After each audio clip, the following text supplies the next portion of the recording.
আসসালামু আলাইকুম। প্রথমে আমি মহান আল্লাহ রাব্বুল আলামিনের কাছে শুকরিয়া আদায় করছি। এত প্রতিকূলতার ভিতরেও আমি এই নির্বাচনে মানুষের সমর্থন নিয়ে বিজয়ী হতে পেরেছি। আলহামদুলিল্লাহ। দেখুন, এই নির্বাচনে বিজয়ের পিছনে এই জনপদের সাধারণ মানুষ, বিশেষ করে হিন্দু সম্প্রদায়, খ্রিস্টান সম্প্রদায় এবং যারা কোনো রাজনীতি করে না, এই ধরনের অসংখ্য মানুষ এগিয়ে এসেছে এবং দলমতের বাইরে গিয়ে সবাই চেষ্টা করেছে এই জনপদের শান্তি, শৃঙ্খলা, উন্নয়ন, অগ্রগতির জন্য আমার পাশে থাকছে।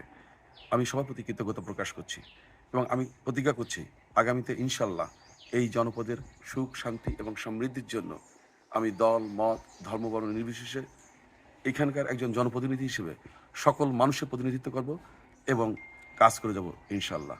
হোয়াইট প্লাস প্রো সেনসিটিভ স্কোয়ারে মাঠের বাইরেও তো আমরা এভাবে দেশপ্রেম দেখাতে পারি। আমি আশা করব যে কোনো মূল্যে মানুষের সুখ, শান্তি বা আইনের শাসন, সামাজিক ন্যায় বিচার এগুলো আমি এখানে নিশ্চিত করব। সুতরাং আমি আপনাদেরকে কৃতজ্ঞতা প্রকাশ করছি যে আপনারা আমাকে সমর্থন জানিয়েছেন। ইনশাল্লাহ আমি আপনাদের পাশে থাকবো সবসময়। আর দলীয় নেতাকর্মীদের উদ্দেশ্যে বলবো, ঠিক এই মুহূর্তে দলের স্বার্থে সবাইকে সহনশীল থাকতে হবে এবং সর্বোচ্চ উদারতা দেখাতে হবে।